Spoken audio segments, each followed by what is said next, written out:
over the last 2-3 decades. Now we have more treatment options, but regardless of that, living with the disease is challenging and needs continuous, regular follow-up with your doctors um, and maintaining what we call in medicine as a low risk status in the disease to improve your survival chances. So we're going to be talking few questions around this, and hopefully those will be able to answer some of your concerns um, and not to cause more anxiety, uh, but to solve your anxiety concerns. And remember, knowledge is power. So you could only uh, you know you could increase your awareness, knowledge about the disease and its symptoms, and that's when you can fight it. So you should know your enemy when you start fighting it. So that's very important. So I guess I'll let Shalaka take over, and then let's go over the questions. Yes. Doctor, the very first topic is oxygen saturation. And we have all kinds of questions, anxieties around oxygen saturation, because it's something that people experience, the fluctuations experienced on a daily basis. The very first question is, what is the correlation between pulse rate and SpO2? And also, an adjoining question to that is, how many times in a day should a PH patient check for the pulse rate and the oxygen saturation? You're muted. You need to unmute yourself. Okay. Yeah. So as far as the oxygen saturation is concerned, as you know that we all live at oxygen saturation above 90% or 92% for what we currently recommend to our patients. And it's not only for PH, but for any lung or heart disease where saturation can get affected. We generally say to stay above 90%. However, PAH, one of the subgroups of PAH is congenital heart disease related PAH patients. If they have, depending on what sort of congenital heart disease a patient has, or what kind of shunt they have, their oxygen saturation may never come above 90%. But that should not panic them, because that's just an anatomical defect in their heart and the circulation, that their saturation will never go above 90%. But for the rest of the other patients who have pulmonary hypertension, the goal should be to keep it above 90%. Regarding heart rate, there is no correlation between the pulse and oxygen saturation. But if you, let's say you live at 95% all the time, and suddenly one day your oxygen saturation drops below 90 for some reason, then that means that's not where your body is used to living. So that's a stress for your body. And if it's a stress for your body, then your body will try to work against that stress. And then with that, physiologically, the way our bodies are made, your heart rate will go up. So if you are noticing for, let's say I live at heart rate of 60 all the time. If sitting here talking to you guys, my heart rate is at 110 for some reason, then that means that there is something which is triggering. Okay. It could be as simple as anxiety. You just had a, very bad emotional discussion with someone, or something is worrying you. But if you're noticing that nothing of that sort is happening, and then regardless, your heart rate is again 120, 130s, that's a concern. That's something you should pay attention to. And it can happen in patients with long-standing PAH, or someone who is diagnosed late in PAH, because your heart chamber size starts to increase, and that can stretch some of these uh, structures in the heart which control the heart rate. So some of the people can go into AFib and all, atrial fibrillation and all those things. So yes, if you're noticing that persistently going up, then yes, you need to pay attention to.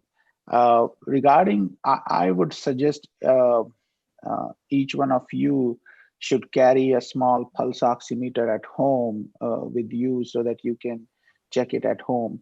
You don't need to really check it I mean, once a day is fine. There is no recommendation that you check it every hour. It's going to improve your outcomes or anything. No. Uh, but the point is that you should be cognizant about your symptoms. You should know about your body that, okay, this is where I live.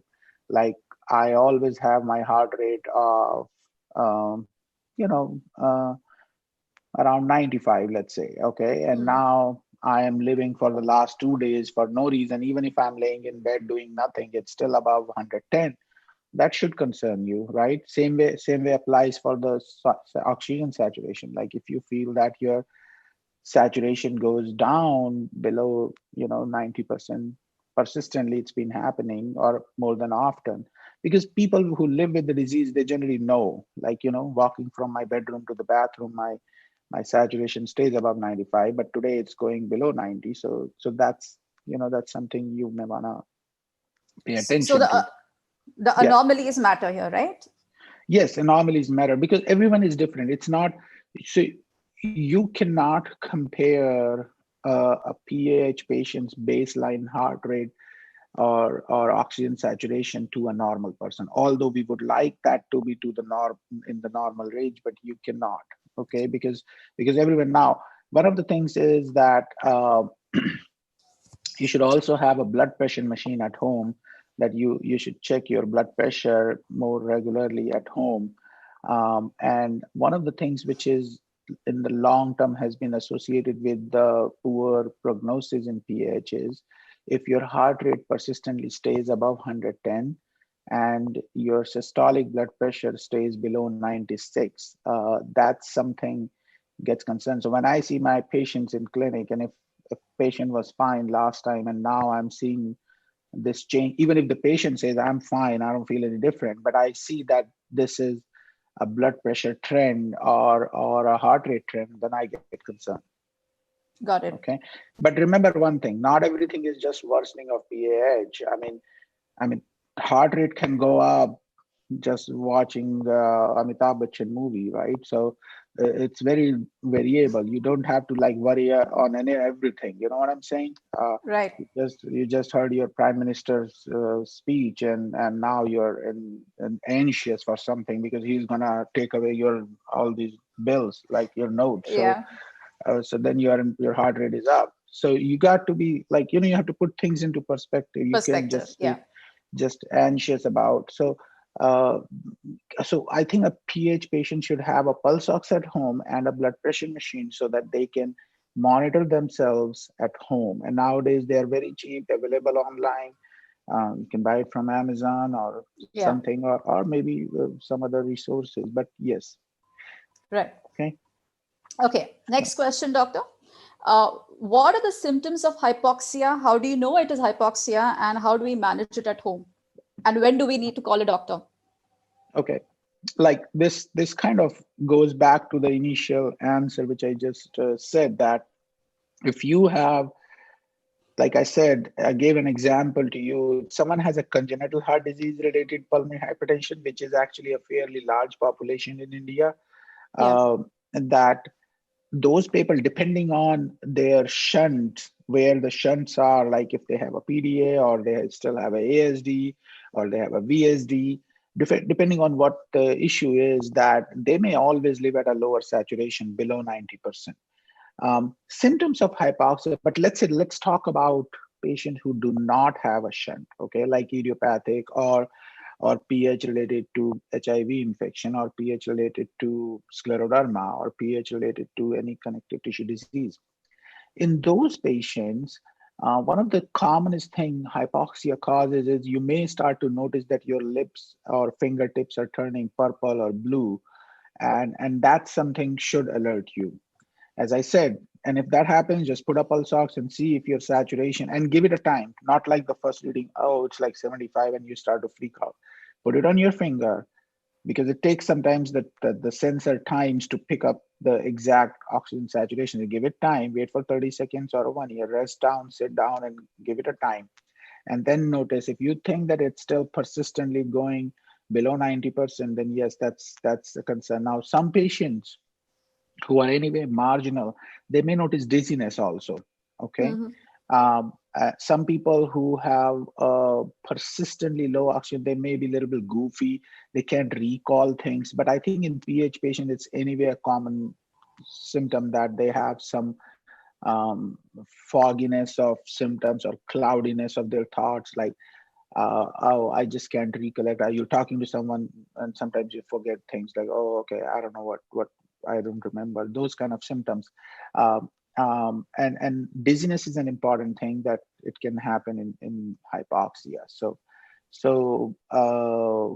But physical sign wise, you should notice that purple lips, fingertips, earlobes, nose in some people.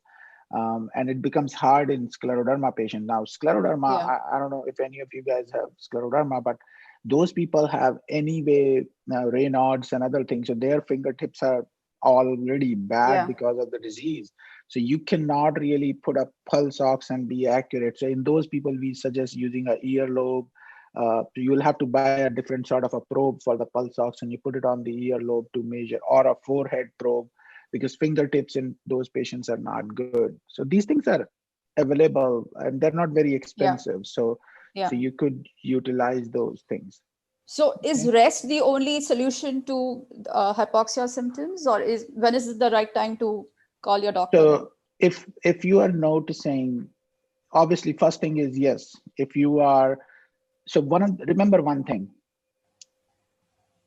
oxygen saturation for everyone, even for a normal person, when we are walking, our oxygen demand goes up. Even if I start walking, if I don't have pH, my oxygen demand goes up. And if my oxygen demand goes up on walking, my body should be able to compensate for that. Okay. If you're not, like, for example, I'm sitting here and I say, okay, I'm going to start running, and I start running.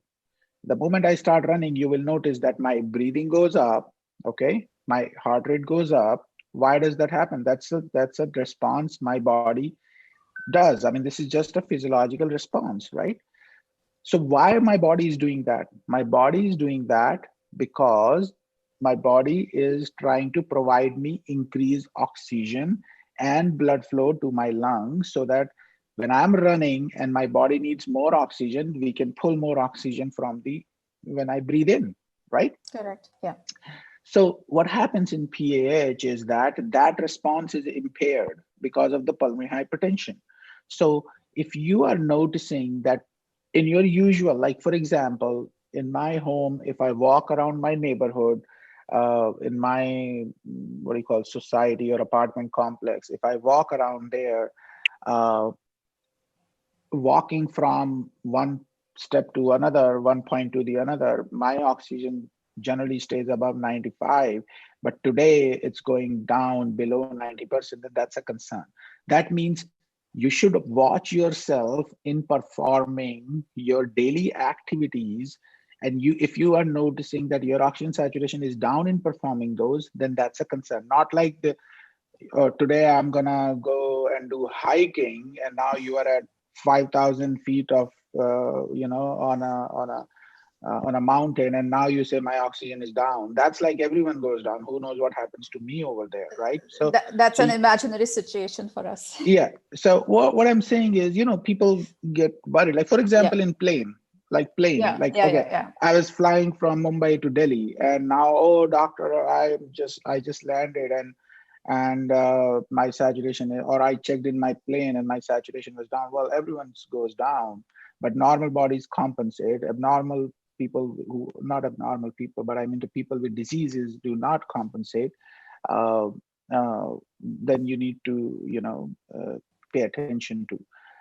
So yes, if you are noticing that it is persistently low, even if you are sitting, or it is low where it should not be in performing those activities, that's a time that you should be calling your doctor. You should not ignoring these symptoms. Okay. Understood. Okay. Uh, Next question is on hemoglobin levels. What should be the optimal level for pulmonary hypertension patients, and when is a phlebotomy necessary? Okay. I think this question has risen because of a lot of congenital heart disease patients you guys see. Generally, in PAH patients, hemoglobin is not that of an issue. I mean, the lower hemoglobin is an issue. You want to keep it in that. So for all practical purposes, PH patient should have the same level of hemoglobin as any other normal person will have. There is no data about having a higher or lower or no. However, some of the drugs can cause, like endothelin receptor antagonists, they can drop your hemoglobin level. But this question, you have it because of congenital heart disease patients. Those, like I said, they have a shunt. Like, for example, someone has a ASD or a VSD, and they always live at oxygen saturation of 85. Our body's response is when the blood oxygen goes down, body wants to know, how do I compete with this to maintain the normal oxygen level? So one of the ways is the body, our bone marrow starts producing more hemoglobin so that the hemoglobin goes up to compensate for that. So this question applies only to the patients in large. I mean, there may be some caveats there, but for all Got practical it. purposes, it applies to only those congenital heart disease patients. uh, the idea is, you should maintain a normal hemoglobin in those patients. Phlebotomy cutoffs are dependent by the. It's something you should be discussing with your doctor, because again, there is no hard line which I can tell you. But I know, like, hematocrit above 55. But if it's 50 and you develop some end organ damage or someone strokes or something, then you should be doing it before that. But again, if you're noticing a trend that it is going up and up and up every time, then yes, you need to probably discuss this with your doctor and all. But ideally, maintaining it in the normal range is something which will be A- acceptable. And what is the normal range, doctor? So for people, different. I mean, Indians use different, but generally like 14 to 16 for males and 13 to 15 for women is sort of like around 13, 14. That's like a normal Okay. range. For Okay. 14 to 15 is a normal range. Okay. Okay. Okay. So we're moving to our next category, which is palpitations and pain, and really painful category in general. Yeah. The question, Go ahead. yeah, Go ahead. yeah. So the first question is, how do you differentiate palpitations from chest pains, from heaviness in the thorax region, or for other kinds of aches that we have on a daily basis? How do we Okay. know what is what? So palpitation is a very specific symptom, which is basically, if I'm sitting here and I could hear my own heart rate or my heartbeat, that's palpitation basically. If I'm sitting here and talking to you, I'm not hearing my heart rate, my beating heart, like that's, or a flip flop in my chest, like as if a drum is beating inside my chest. Yeah, That's your palpitation. So that's a very common symptom in PH. It's not a good sign, actually. I mean, if you are having this persistently, you should probably see your doctor. There is something going on. Okay. But again, for a normal person, let's say there is a 30-year-old athletic guy who runs a marathon and he's getting palpitations, I would probably not be that much worried in that person.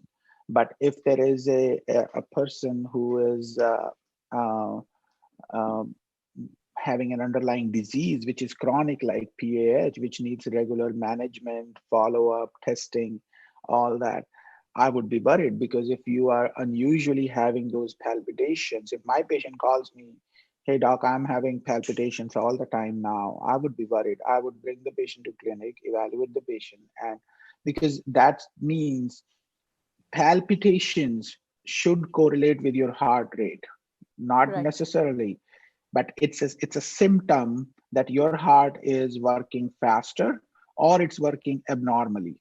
Okay. right. So either you have a heart rhythm issue or your heart rate is higher. So the one simple thing is you could just put a pulse ox at home and see where your heart rate is. If you find it's like going up 120, 130, so you probably need to give a call to your doctor. uh, Okay, chest heaviness. Chest heaviness is sort of, uh, it's a vague symptoms, but in PH patients, especially who are on many therapies and long-standing disease, they should be sort of concerned about it. Because if you, let's say I'm doing fine and in the last 1 month I'm feeling more chest heaviness in doing day-to-day activity, that's probably a sign of progression of disease. Then you probably need okay, to take attention that, unless, and then now there could be two things, that your doctor does testing and all and says, oh, no, no, no, it's not, your pH is fine, or may find out something else. Oh, hey, there is something else going on now. But again, these are non-specific symptoms. That's a problem with PAH. PAH presents with non-specific symptoms. There is no one symptom which I can say that it's very specific for PAH. You know what? It can happen in 1,000 other things. So one thing is, like, if you are an older patient, like in 50s or 60s, a postmenopausal woman in 50s or 60, or a man with 50 and 60 age, I would be concerned, because remember this, PH patients are like any other patients too. So with aging, they can all get heart attacks. They can all get Yeah. all other things which other people can get, not only just PH. Okay. Right. Yeah. Uh, how to deal with recurring chest pains? Okay. So And the what are chest, chest pains? well, chest pain is just pain in your chest. That's like, as the word name implies, that some people feel a constant tightness, or like a what is the right word? Um, Sort of, it goes with heaviness. When you breathe in, you feel like there is like a catch in your breath. Like when you try to take deep breaths, and all of a sudden you feel, oh, I'm not able to breathe, or my chest hurts. Okay. Now, recurring chest pain in PAH can be a symptom again of what we call in medical terms an RV ischemia. That means that your right side of the heart is now getting so much stretched that there is like a thin layer around it, around your heart, and sometimes it starts to stretch, and it kind of rubs on that, and that can cause chest pain. Sometimes, if you, like you mentioned, recurring means it's happening again and again. Yeah. That particularly means that your right side of the heart is working under too much of stress. Now, in patients with congenital heart disease, again, which is a relatively larger population, because I think the other forms of PH are not diagnosed in India. So that population can have, for multiple reasons, because their anatomy is distorted. So if it's recurring and you have done a whole evaluation, and there is no cause to it, I wouldn't worry too much. But if it's a new symptom which you never had it, then I would go and get it evaluated. Okay. Okay. Okay. Uh, just going back to the previous point on palpitations. So the only uh,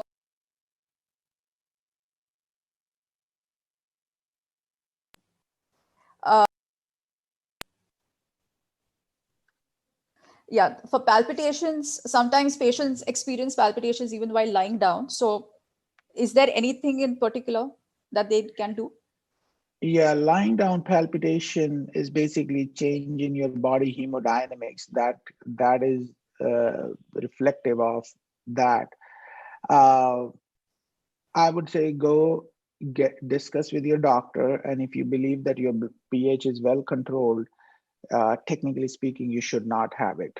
Okay, if it Okay. is not well controlled, then probably yes, you need to pay attention to it. Okay. Okay. Uh, Doctor, have you seen patients with calf pain? Any causes for those, and how do you So manage that? calf pain is generally a sign for, or symptom for, venous insufficiency, or people who have long-standing jobs where they stand for a long hours. They can develop those. It's not a very specific symptom for PH, not commonly seen in PH. One of the common reasons in PH patient they can develop calf pain is because of the electrolyte imbalance, because the calf muscles go into Right. spasm. So because most of the PH patients are on some sort of water pill like diuretic or something, and if Yeah. their electrolytes are off, like for example, your potassium is low or magnesium is low, you can develop muscle spasms. So those um home management, that's a good question. I'm not aware of any good, maybe some exercises and all, but uh, honestly, I don't know if there is any scientific home Or, management or recommendation. strategy. or any replenishment of the electrolytes in some way? Yeah. Those things, yes, obviously, but you'll have to go to the doctor to get your blood work done and make sure Correct. your potassium, calcium, and all those things are under control. Maybe you could use like compression stockings or something. Sometimes you may develop pain in people who have large swelling. They can develop like a little stretching of skin, and that can cause pain. So yeah, but I'm not sure of unless Baba Ramdev has something come up, which I don't know. Um, yeah, Okay. Leg swelling, doctor. No reduction uh, in the swelling even after diuretics. What do we do? that's concerning. Go to your doctor, discuss your treatment. Now, one of the things is, I don't know the drugs available, all the drugs available in India, but one of the drugs like emricentin or It is, yeah. macitentan, it Yeah. is available. Okay, Yeah. emricentin and macitentan can cause leg swelling. So let's say your doctor started you on a new drug, and now you have leg swelling. Uh, uh, that's concerning. Okay, then you're gonna talk. Generally it's okay, you could take like extra water pill and it should be fine, but if you're noticing that it is persistent, this is a sign for right heart failure. That Okay. means your right side of the heart is not working well. Okay, Okay. it's a concerning sign if you start developing leg swelling. And another thing which I tell my most of the patients, sometimes swelling takes a little bit time, but if you are noticing that your weight is fluctuating, you gain more than 5 pounds in over 48 to 78 hours, uh, and you notice Okay. some leg swelling, then that's concerning. Generally, you want to take extra water pill, give a call to your doctor's office. Okay. Okay. Well, not after Diwali party that you're eating a lot, but I mean to say that it's because of the fluid. Okay. Okay. Okay. Uh, so I think you've already answered my next question. We need to go to the next category, which is cough and nasal congestions. Many of us have persistent cough at some point in time. We've experienced it. Most of us have experienced it, and sometimes it goes on for months, for years. What is it? What causes it? And how do we deal with it? Yeah. So this is a very interesting question. There are a couple of things I want to talk. Let's start with little simple things. Um, Congestion, viral infection, allergies, these are very common and people get it everywhere. Okay. Whether I'm in Houston or in Delhi or Mumbai, everyone gets it. One of the thing which I want to tell you guys, when you go to those pharmacies to ask your pharmacist, hey, can I have something? Because I don't think for this symptom anyone would go to a doctor. Okay, they would like, oh, I'll just go to my neighborhood pharmacist and pick up some medication over the counter. Um, pay attention that any decongestant which has a pseudoephedrine or something like that, you should not be taking those, because those Okay. drugs are vasoconstrictors. And uh, I don't know the brand name in India now. There is like a nasal spray which comes. Here we Nexa call is it one of as them. which one? Nexa, I think, is one of them. Well, I'm Dr. talking Patil about. may know. I am talking about the salt in it. So some of these nasal Okay. sprays have oxymetazoline or metazoline. You should not take those. Okay. Those are potent vasoconstrictors. They can adversely affect your pH. And all those pseudoephedrine based decongestant. If you want to take like simple Allegra, like fexofenadine or cetirizine, that's okay. But anything which comes with a decongestant in it, the pH patients should not take that. I actually wrote a piece on this, like for patient education for PHA for the US, but on the website. But you can find a lot of We'll share it literature. with patients. Yeah, we'll share Yeah, it. you will find it from their website. There is a lot of education material. My colleagues wrote it, and someone. Okay, now home management is same as whatever you would anyone else would do for nasal congestion. Let's go back to your question about cough. Cough is not a common symptom for PAH, but honestly speaking, I have seen that quite a bit of patients present with cough. It's not the commonest symptom, but it's probably like the third common symptom or fourth common symptom for. Now, there could be few reasons for why people develop it. For first is many people develop pulmonary hypertension along with the lung disease also, like their lungs are abnormal, or some people have interstitial lung disease and then they develop cough. That's one of the reasons. Acid reflux, which Indian people, I bet they get it, but they just don't pay attention to it. Acid reflux is one of the commonest symptoms associated with lung diseases, which can cause cough. I mean, Indian diet is too spicy. They get H. pylori infection more commonly. So yes, so you need to, I'm sure the acid reflux and all contribute to cough. Now, when we talk about PAH in particular, when you're so there are some anatomically some nerves going in our mediastinum, like this part of the chest, and they traverse around the heart. And in simple terms, when you feel that your heart is stretched because of the high pressure or PAH, they can irritate those nerves and they cause cough. So when you start treating those patients, that cough sometimes starts to improve in many patients, Okay. just because you started treating and now the heart size is getting to the reducing or getting to the normal side. Okay. So okay, Understood. Uh, Doctor, can we continue with a few more questions and then open for Q&A? yeah, Is that okay? sure, Okay. that's totally fine. Okay. So I want to move to lifestyle diet and seasonal variations. But before I start that, a very important question that I missed was on oxygen supplementation. Uh, when do we start? How much? Uh, If you know, if you are yeah. if you are noticing that your as I said earlier, that if you're noticing in performing your day-to-day, ideally your doctor should be performing a test at his clinic or hospital to check on your oxygen level. Okay, Mhm. because there is a proper test called 6-minute walk test. I don't know if you Yeah. guys do that or not, Yes, we but do. We do. in that, if doing that testing, you feel like your oxygen dropped below 90%, you need oxygen. Period. Okay. You need oxygen, you have to be on oxygen. All the Okay. people don't like to and don't want to, that's a different story. Hmm. And I tell them like you got need to make some tough choices, right? So there is no right answer, but yes, you need it. But if it's a new symptom, you feel like you are at home, you're checking your saturation and it's always below 90%, then yeah, you need to. Okay.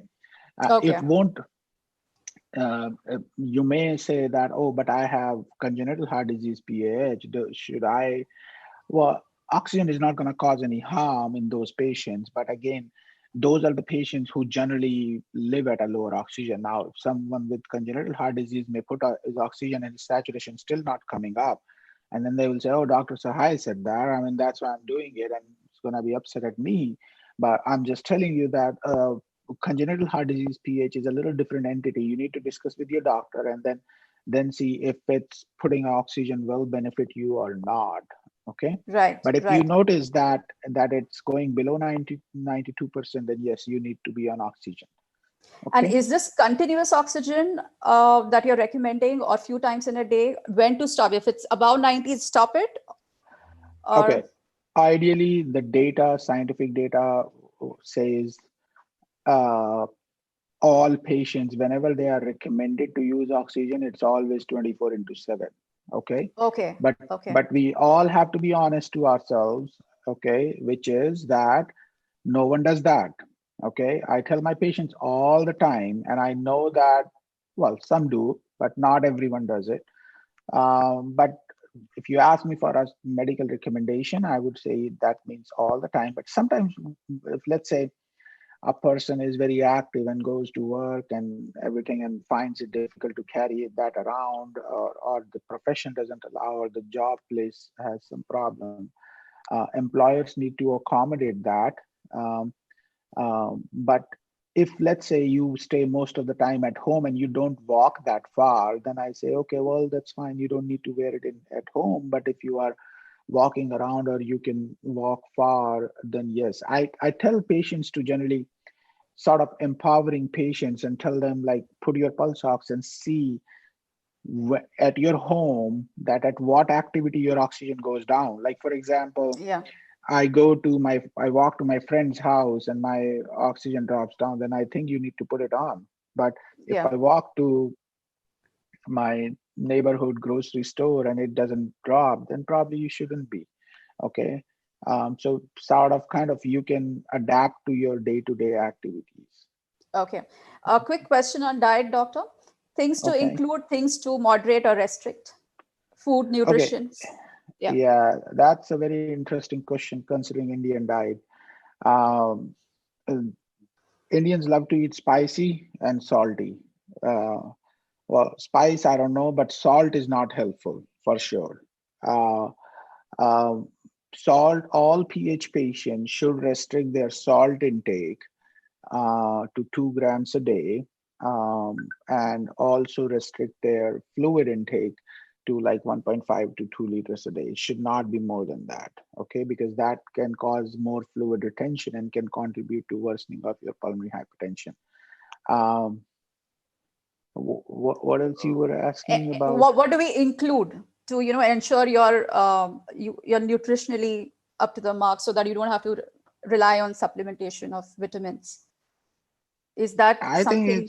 there is really, I mean, the main thing about the healthy diet is just like any other healthy person, you should maintain your, I mean, as long as you get enough of iron to maintain your hemoglobin, you have enough calcium level in your diet, should be fine. I mean, the main thing is in the diet is salt and fluid restriction. People who drink a lot of sodas, that because anything which comes in can or packages, they contain preservatives and they have a lot of salt in it. So Right. that's not good. But that doesn't mean that homemade things are not. Like people make what do you call that, lemon water and put salt in it, so that's not healthy either, because you're taking water and you're taking salt, so that's not going to help you. So you have to the main thing is fluid and salt restriction, and apart from that you could just be like any other normal person's diet. Okay. Doctor, is there any correlation between food and the nausea and diarrhea that many of us experience? Or is there some other cost to it? Is it a medication side effect? Yes, many of the pH medications causes diarrhea. I don't know if any one of you is on intravenous prostacyclin or oral prostacyclin drugs. There are a Fact, few. yeah, and those drugs, diarrhea is one of the very common symptom. Nausea also in those drugs. However, if you have a pH and you never had nausea and now you are developing nausea, first thing is to rule out all other possibilities or causes, like the common things, gut infection, etc. Those things, and then like you're not eating too much of pani puris, right? So you take all those things out of the equation, and then if you are still having nausea, can be a sign of worsening right heart pressure, because when you have bad pulmonary hypertension and if your right side pressures are going up, then it pushes the pressure on the liver also. And when it pushes the liver, it can stretch your capsule. There is like a thin layer around the capsule of the liver that can cause a little kind of a dragging pain on your right side of the belly where your liver is, and it can cause nausea also.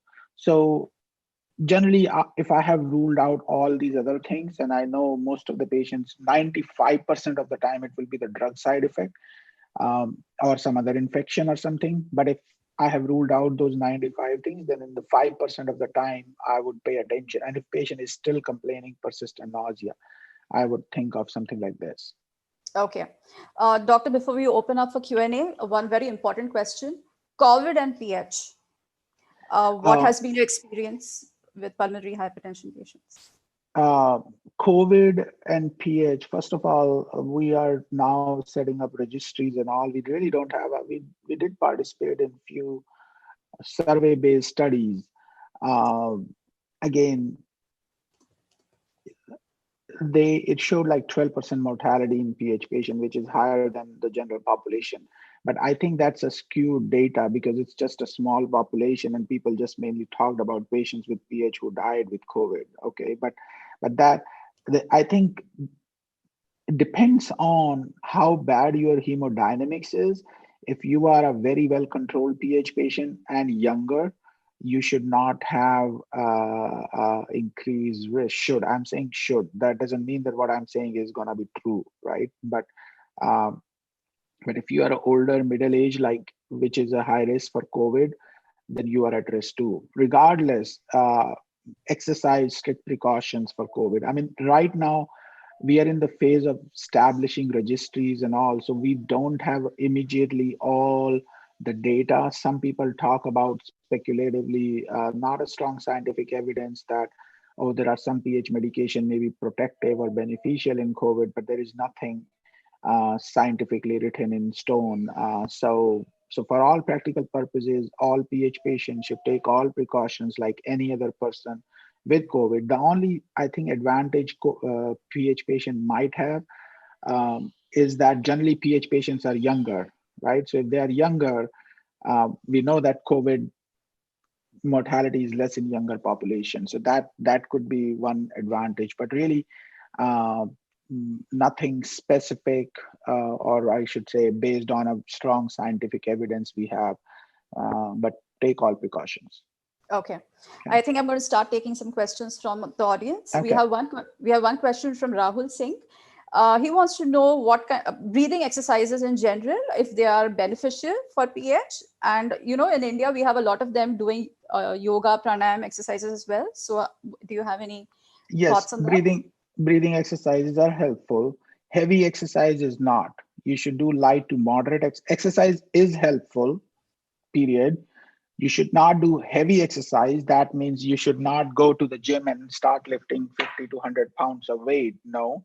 Moderate, light exercise, walking, doing within your capacity, not to strenuously overexert yourself. You should do that. Yes, you must do that. Yoga is a pretty decent thing to do as much as you could. Okay. 30 minutes a day should be Pranayam fine. too? Yeah, Pranayam too, that's because fine. that's more exhausting. I Okay. I honestly don't know much about pranayam. I don't know what exactly they do in that, but I'm assuming it's like a deep breathing sort of Yeah, deep breathing, exercises. it could be a little exertive sometimes. Yeah. So there are some that are I recommended not to be done. Yes, I think that is needed. Yes, So that you can do that. do you recommend pulmonary rehabilitation for most PH patients? Absolutely, absolutely. Okay. Right from the time of diagnosis or at a particular date later? Anytime you feel appropriate, if you feel you are feeling more excessively short of breath, then you can go back to pulmonary rehab always. Okay. We have a question from Deepika Lamek. Are blood thinners mandatory in idiopathic pulmonary hypertension, even if there are no signs of deep vein thrombosis?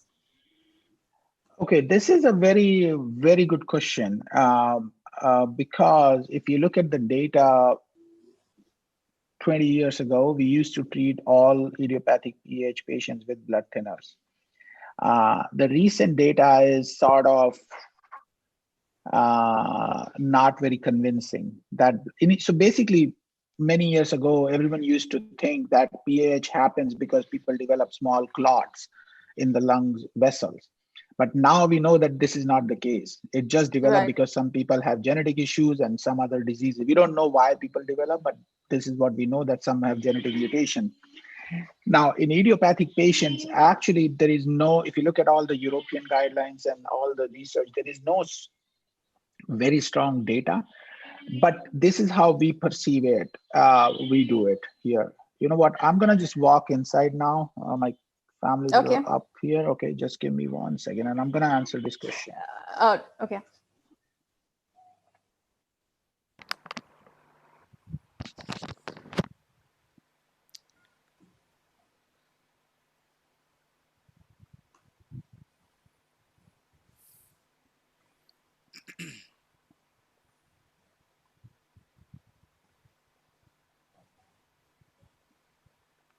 Okay, sorry about that. No It's early problem. morning here. So, Yes.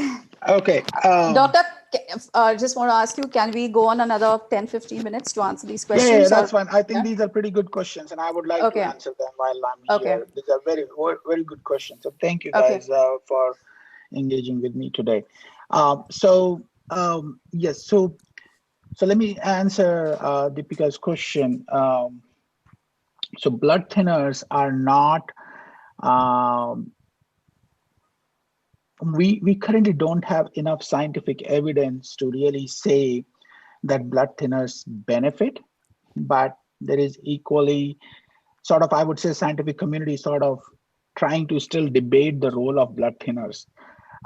If the patient has PAH because of, let's say, scleroderma, liver disease, or something else, I would not put them on blood thinners. No. If someone has idiopathic, heritable, or because of clots. Clots is group 4 pulmonary hypertension, so we're not talking Right. about that. Okay, Okay. let's focus on Deepika's question, which is about idiopathic PH. So to answer Deepika's question, there is no um, strong scientific evidence against it, but there is no scientific evidence in favor of it also. You could put it this way. So many patients who are already on blood thinners, I generally leave them on, okay? Unless my patients tell them because of the blood thinner, they're having some bleeding issues, I see their hemoglobin goes down, then I take them off. So you would, if you have idiopathic PAH, if you are taken off blood thinner because of some reason, it wouldn't be wrong. Let me put Okay. it this way. Okay. Okay. But if your doctor says no, I think you should be on, and you don't have any other risk factor, then I think your doctor is also not wrong. Okay, because we just don't know that much about, especially I'm talking about only idiopathic PH. Okay. Okay. Okay. Doctor, we have a question from WhatsApp from Nitya Gupta, and she wants to know, is it necessary to have both a pulmonologist and a cardiologist on your team? When is it necessary? When is it okay to have just one? Okay, that's It's a question all of us have, in it's fact, well, this is you know, you guys are putting me on to spot. My cardiology people are not, I don't want them to fight with me. Okay. Uh, this is purely dependent on who has expertise. I mean, I have tons. My majority of PH patients just see me. I mean, they don't go to see, unless I need cardiologists for something, I send it. In fact, at our place, cardiologists send patients to me even the because they, congenital heart disease patients. yeah, if Yeah. they Yeah. have pulmonary hypertension, they come to me regardless, or to my PH center. I mean, even if whatever is the reason for their pulmonary hypertension, Don't they also it see a cardiologist then? I mean, is it not like a yeah. team for So those folks? yeah, so if for example, if someone has a something ASD or something, and now with that ASD they just have pulmonary hypertension, there is nothing else going on, and you can't fix the ASD because now they have such a bad pulmonary hypertension. If that's the case, then it really doesn't matter what the cardio depends on what, who is going to do what. If cardiologist is going to do something, be my guest, see the patient. I don't have any opposition to that. But if there is really nothing to be done from the cardiologist standpoint, and he's not managing your PH, now the biggest issue in your life is getting like this pulmonary hypertension, then, and if the cardiologist doesn't really doing anything, then yes, I see the patient. As I said, like my most of the PH patients are seen by me. They are not seen by the cardiologist unless I need it for them. So again, it goes to the expertise. Now there are many centers in the United States that do where the pulmonary hypertension is managed by the cardiologist. So in those places, all those patients just go to the cardiology people, right? Right. So it depends who has the expertise on that disease state. That's it. That's So, the simplest answer. so specialization in PH at some level is necessary at this point, right? Yes, yes. Your physician, regardless of his training, should have expertise, interest, and commitment for the Interest. disease. Yeah. Yes. Yeah. Okay. I mean, if you don't have that, then I guess you probably need to look a new doctor who has interest in Right. this Right. disease. You just cannot manage this disease with thousand other things going on in your life, because this is a challenging disease to manage. Right.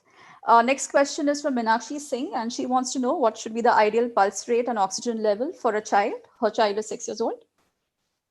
Okay, I'm not pediatrician, so I cannot really answer about the heart rate because kids' heart rate they generally fast heart rate than adults. But oxygen is everyone's. If there is nothing else going on, everyone's oxygen, as I said, should be above 92%. So Okay. that's what I mean to say. Okay. Next question is on warfarin from Aisha from Pakistan. It interacts with 90% of her medicines and food items. So what is the way out? And can she go off warfarin?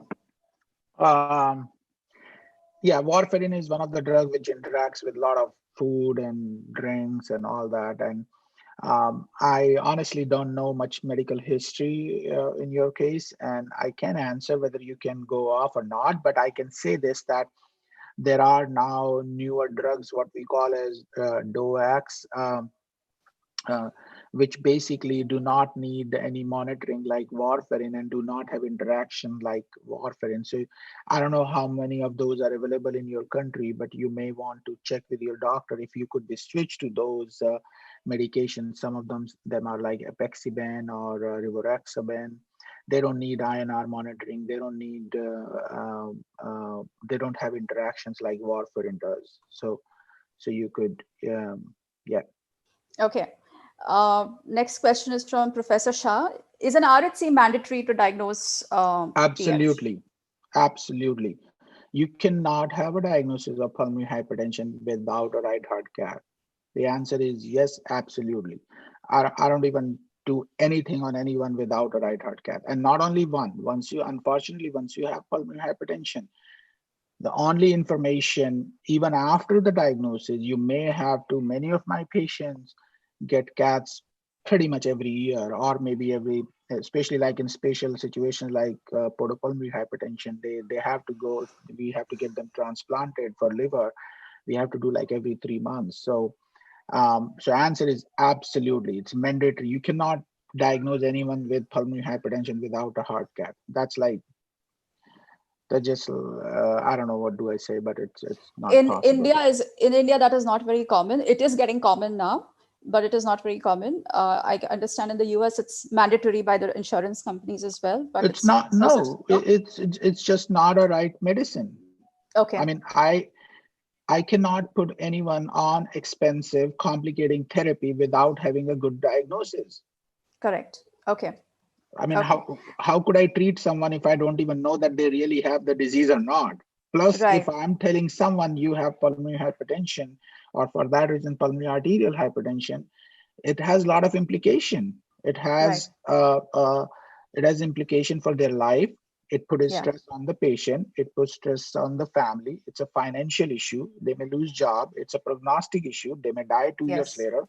You can't. I mean, if I cannot make a confident diagnosis, I just cannot say anything about it, right? So you Right. need to have a right heart cath. Yes, it's a must. Right.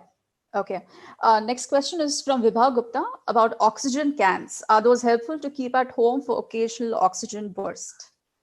Yeah, it may not be a bad idea if you think that you have uh, if you have a disease, then may not be a bad idea to carry some backup at home. Hmm. Okay. Next question from Ganesh. How do we check whether we are getting better or not with a certain medication? So PH is a disease. It's not like you prescribe the drug and then you forget about the patient and patient forgets about the doctor. Generally, you have to have a regular follow-ups with the disease. At my clinic, we do every 3 months standard follow-ups.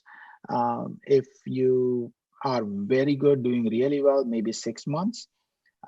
If you are not doing well, maybe closer, like 6 weeks or 2 months, depending on the patient. But every time they come, they get an echo, they get a blood work for BNP and kidney liver function, hemoglobin, and they do a walk test. That's the bare minimum. These are the three things. You have to monitor their walk distance, you have to monitor their oxygen, you have to monitor their blood work, and you need to look at the echo. So those are the three main things. Okay. Okay. We have a question from Hemalata. Does pH cause peripheral neuropathy?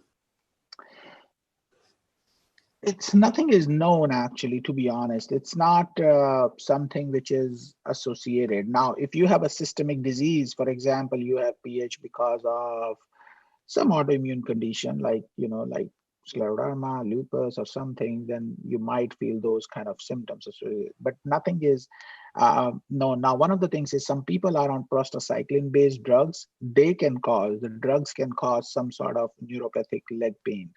We do treat in some situations, but really nothing there. There is one question about how much weight we can carry during workout. Yeah, the gym Uh, related question from Pooja, I think. yeah, so Yeah. as I said earlier, there is no cutoff limit.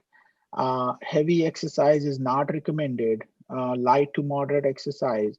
I honestly don't know because it's an individual capacity. I'm not an athletic person, but if someone who is a very big weight lifter, he can probably lift like 100 pounds or 50 kilos without even having any stress to his body.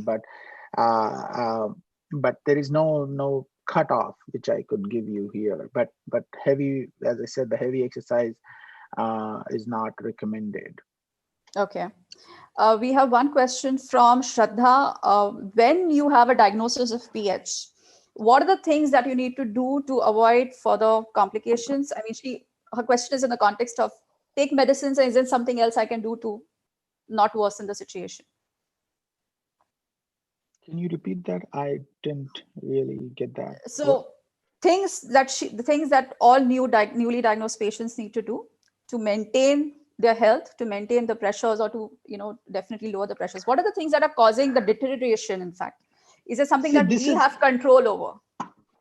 well, you have control over to go and find the right doctor and see the doctor and listen to the doctor and get take the medications. I mean, in some of the patients, it's a very challenging disease. I mean, I have a very young patient recently, newly came, but it's been 3 to 6 months on treatment maximum. She's on IV prostacyclin and all, and she's still not responding. So I'm very worried about her. So I would probably send her for transplant.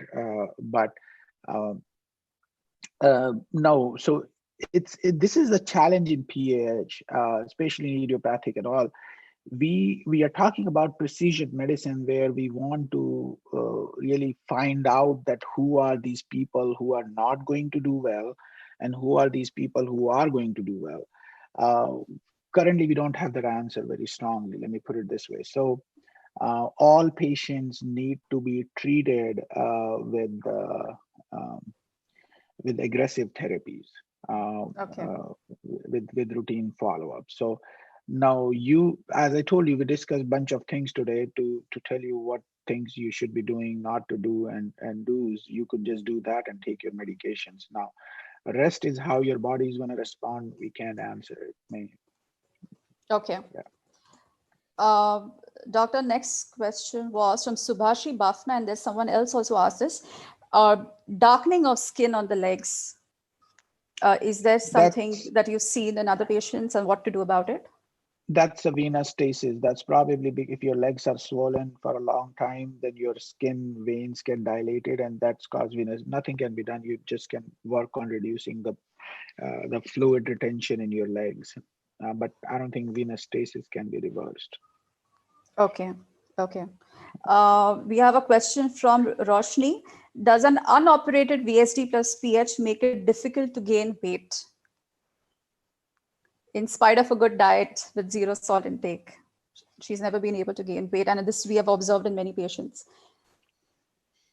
Uh, there is no confident answer here because there is nothing scientifically proven. But you should know that all chronic diseases, what we call as chronic disease cachexia, they have maybe some endogenous inflammatory markers or something that people with chronic, like even in the chronic heart failure, they start to lose weight. Liver disease, they start to lose Yes. weight. So Yeah. so it's just a part of that. I don't think there is anything specific to pH in that.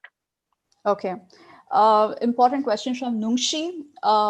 Ideas about developing or developed drugs, new drug therapies or treatment options other than Oh, transplants.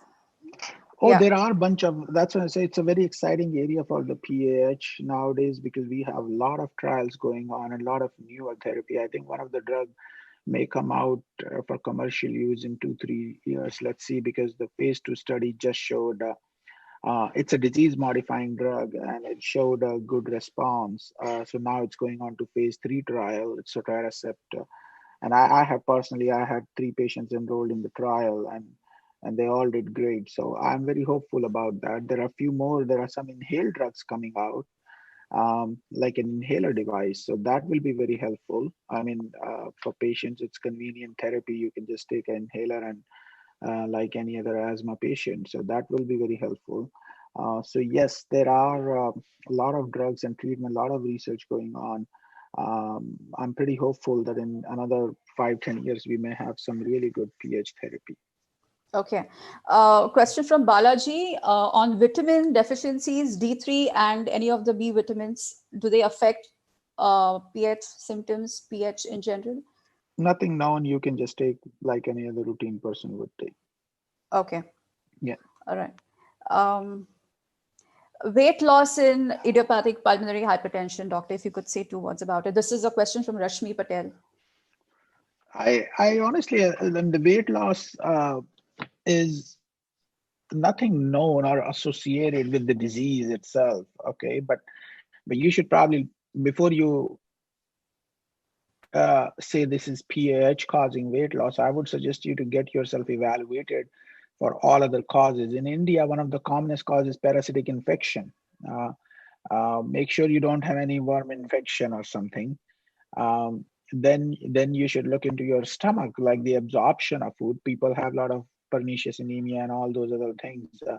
The other thing is you should look into but you asked a question specific for idiopathic PH. No, it's not defined anything. I mean, I live in the US where 70% of the population is obese or overweight. So I see pretty heavy idiopathic PH patients. So at least I don't see, and I keep telling them lose some weight. Oh my God, but it doesn't happen. So no, I don't think there is any strong association, or we know that PH, um, um, idiopathic PH per se causes any weight issues. But it could be losing weight rapidly could be a sign of rapid decline in health, I would deterioration in your probably pH. uh, no, I would probably think of something else. I would probably investigate into other things first before I attribute it to the pH. There Okay. has to be some other. I mean, who, like, very simple example. Okay, someone gets diagnosed with idiopathic PH. In India, there is a lot of social issues. There are a lot of psychological issues. Maybe someone is just feeling depressed.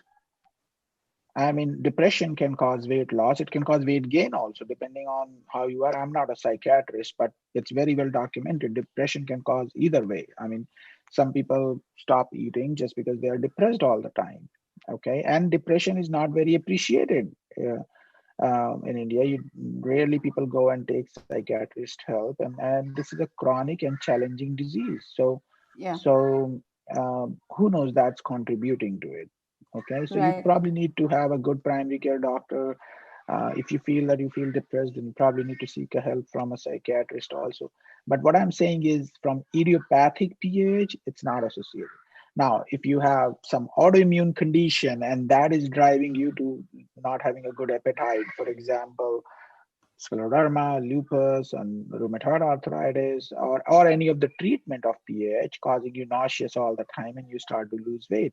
So those are different. Now, prostacyclin drugs can cause weight loss. So that's something has been noticed. Okay. Like, for example, intravenous prostacyclin, epoprostenol, and all can cause some degree of weight loss.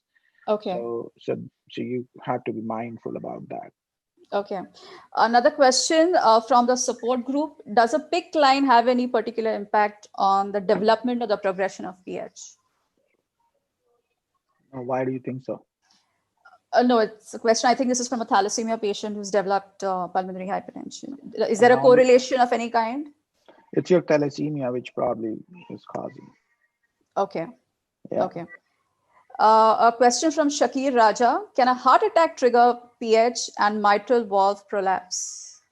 So you have PH, you don't have PAH then. That's because of the left heart disease. As if you know that there is a difference between PH and PAH. That PAH is just the group 1 pulmonary hypertension, right?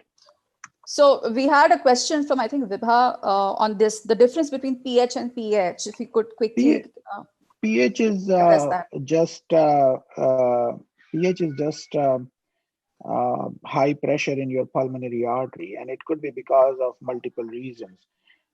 That's why if you look at the classification, there are 5 different groups, right? So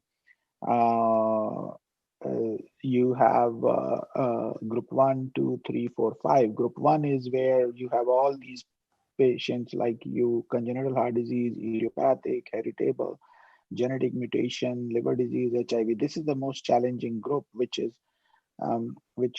causes progression and all that survival. Group 2 is because of the left-sided heart issues, which is what you just mentioned, heart attack, mitral valve, all those.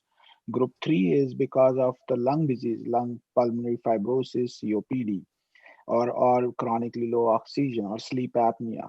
Group 4 is when you have chronic clots, when the clots are not resolved and you develop pulmonary hypertension. And group 5 is multifactorial. You can have like 1,000 other things which can contribute, or miscellaneous diseases like sarcoidosis, Gaucher's disease, and all other different entities. So, okay. Doctor, you need to let me know when you would want to close. Can we take a few more questions, or would you like to close at this point?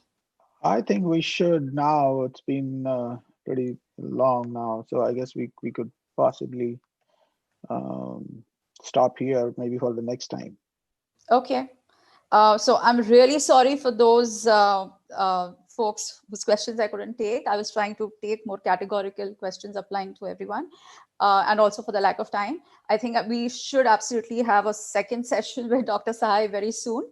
I now leave Dr. Patil again to close the event. Thank you, Shalaka. Thank you, Doctor.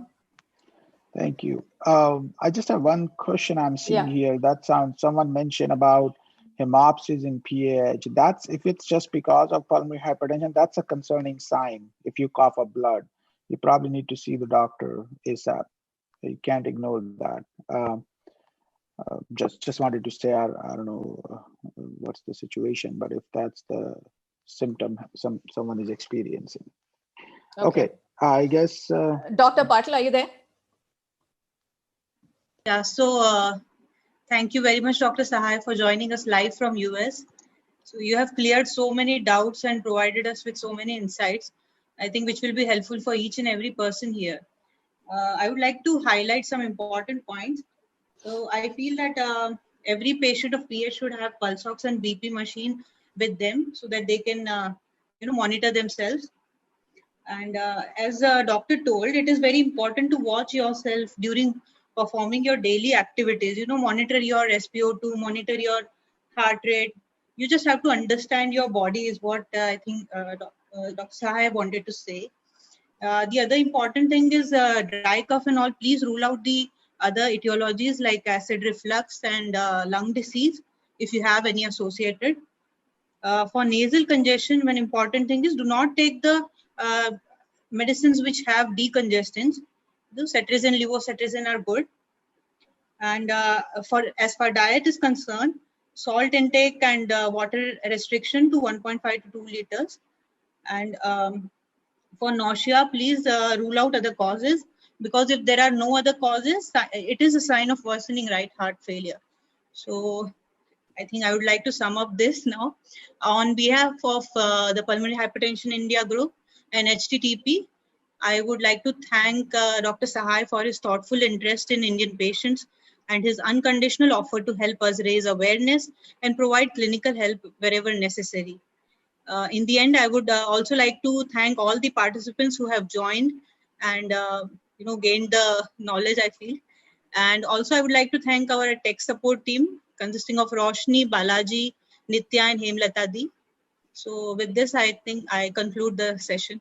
Thank you all very much for joining. Thank Thank you you. very much, guys, for having me, and enjoy your rest of the day. Thank you. Bye bye. Nice seeing you all. Bye bye.